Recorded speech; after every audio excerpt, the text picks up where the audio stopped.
So yes, welcome to the Users in Focus session. It will be opened by Alain. It'll be a paper on the surface about healthy food choices, but if you go a little bit deeper into the content, you realize it's about the choices we make and how the interfaces that we are faced with actually influence those choices. Please go ahead. Well, thank you, Nava, and wonderful to stand in front of such a big crowd of people again. My name is Alain Starke. I'm from Wageningen University. That's a bit of a challenge in the Netherlands, and also from the University of Bergen in Norway. And I would like to serve you, hopefully, a very interesting paper that I've written together with Edis, Asotic, and Christoph Trattner. And in my talk, I will show that the use of multi-list food recommender systems, if they are evaluated more positively in terms of choice satisfaction than single-list interfaces. And these multi-lists, as you can see over there an example of, they lead to different recipe choices, but they are not necessarily healthier. So these are a few examples of multi-list interfaces in the wild. And you see them often in streaming platforms such as HBO, of Netflix, and there they stack on top of each other different algorithms that optimize for different characteristics. So either for a specific genre or for, let's say, a collaborative algorithm or just different approaches. You can also see them on Amazon, where they differentiate between lists that bundle together bestsellers or that bundle together most wished for. And the research gaps when it comes to these multi-list recommenders is that the principle, or let's say the goal, is that they increase diversity and trust without triggering too much choice overload. So you can show more options, which is, I guess, a good thing, because maybe the odds increase that somebody clicks somewhere, but people don't really get confused too much. There is, however, little work on user-centric evaluation of using such multi-list interfaces. And it's particularly unclear how, let's say, choosing something relates to the evaluation of a user. On top of that, most work has been done in commercial domains that lack behavioral goals. So I'm quite interested in how recommender systems can lead to small changes in our everyday behavior. And that's why in this presentation I'm focusing on healthy eating. And we were curious whether the presence of showing specific lists with food recommendations or healthy food recommendations can perhaps nudge users to choose or eat more healthily. So this is the new application domain for such an interface. I don't think that air-fried bacon-wrapped shrimps, I'm not sure how healthy that is for a recipe, but the recommendations that you often see, let's say, at the bottom of such a recipe web page, so for example this, they tend to be based on similar item retrieval, and that's usually just it. And on top of that, what they tend to show are the more popular recipes, which I know makes sense. We want people to stick around on the website, but such popular recipes tend to be unhealthier. So we're not helping, let's say, the users who are looking for slightly healthier recommendations. We're mostly helping the website to optimize engagement. So in this study, we are looking to implement a healthy recipe recommender interface in a multi-list, and we're comparing 4 different interfaces. And this was the research design, sort of separated spatially on the screen. Participants were either shown a single-list interface with or without explanations, as you can see at the top, or they were shown a multi-list interface. This was either without explanations per list or with explanations per list. And what I tried to make clear here with all those different colors, I'm sorry if you're colorblind, these are basically different lists based on different algorithms. It wasn't as advanced, algorithmically speaking, because we were focusing on similar item retrieval with a re-ranking sort of post. I'll explain in a minute what that means. We evaluated these 4 different varieties of food recommender systems in the context of the user evaluation framework of Knijnenburg and Willemsen. So on the left-hand side, you can see that we compare multi-list versus single lists, with or without explanations. At the bottom, you can see that we predicted that it would lead to changes in what people would choose when it comes to the recipes, and particularly when it comes to the healthiness of the chosen recipes. And in turn, we predicted that this would lead to changes in how users would perceive or evaluate these lists. So we examined two aspects.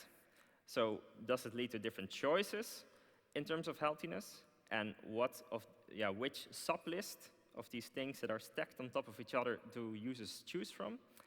And to what extent do they evaluate such an interface differently? So let's tuck in, as they always say, a master chef. The methodology, so we randomly assigned users to one condition, and they were each shown 5 recipes, each from a different meal. Underneath it, we would present the recommendations that were based on sort of a principal recipe that was shown.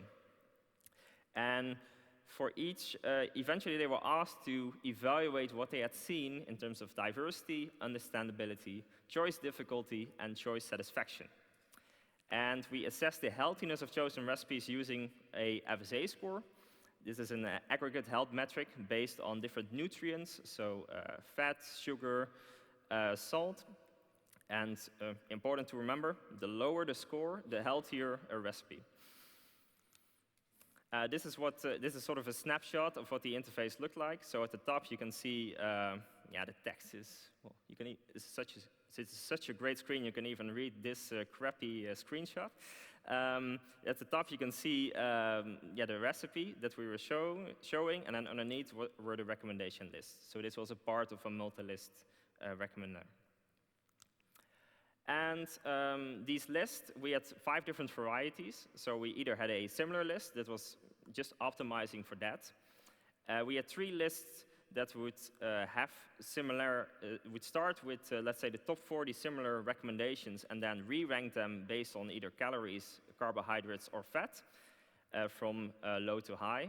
Or it would be ranking these recipes from high protein to low protein. Fiber. So when we look at what users had chosen eventually, you can see the blue line is what they had chosen in the multi-list condition, and the red line is for the single list conditions. And in fact, they made unhealthier choices in the multi-list conditions. We compared it here, the chosen recipe minus the mean, so that we control for, let's say, the contents within a single list. And it didn't really help in terms of health. What you do see is that for the single list condition, if you show explanations, that users tend to make slightly healthier choices. So in that end, it did not really work. Well then, if we look at what lists do people choose from in the multi-list condition, then you can see a shift from the left, where people mostly had chosen similar recipes, to on the right, that if you do show them explanations, that they tend to choose the list with more fiber. And this could in part explain why the FSA score did not decrease so much, because fiber-rich recipes, they tend to contain a little bit more fat, and they're not necessarily, let's say, healthier in terms of the FSA score. We also analyzed how the changes in the interface related to choice and evaluation. We did so using a structural equation model. So try to cover up here so that you're not bombarded with a lot of colors in one go. So what we found is that if you show a multi-list instead of a single list, that it has a positive effect on the perceived diversity in green, and that in turn positively affects both choice difficulty and choice satisfaction. And all these effects are significantly mediated, so that changes in terms of what you show directly relate to changes in diversity and in turn to these evaluation aspects. Such a mediated path all the way, and in the bottom it gets a bit more complicated and messy. We didn't really find that, but what we did mostly found were a lot of correlations. And one was that if users had chosen something that was healthier, so the FSA score that you see in the middle bottom, that they made more choices that were in line with their explicitly mentioned goal. So in the beginning of the study, we asked them, are you looking for healthy food or for fat-free food, etc.? And if they would be shown explanations in a multi-list, this would be more effective. But again, these are correlations. And this would also increase understandability and choice satisfaction. So main takeaways. So yeah, put very bluntly, the user choices were affected by the user interface. It sounds a bit like, oh, duh. Well, what we want to show is that the way that you structure these things in terms of the number of options and whether you add explanations affects what people choose in terms of the list as well as the healthiness of the recipe.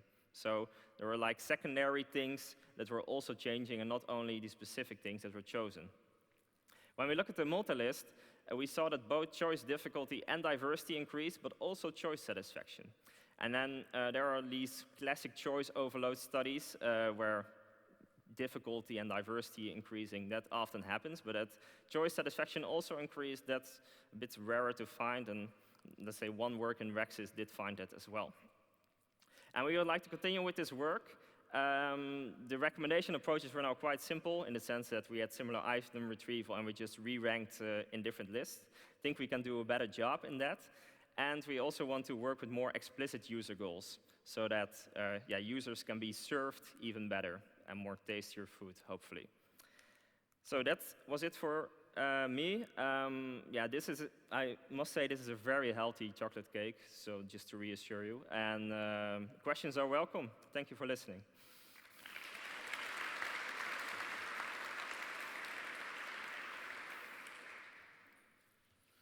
Great, so I have a couple of questions here in the chat, but if people want to start walking up in front of the microphone, you're welcome. So a quick question here from Peter Brusilowski. If the valuation parameter was health score, why don't you provide a carousel, it's just jumped. Why don't you provide a carousel with healthier health score? Looks like you're evaluating the parameter that was not directly affected by the interface. Are there better evaluation parameters with the current interface? So is Peter referring to making explicit the health score that we were also measuring?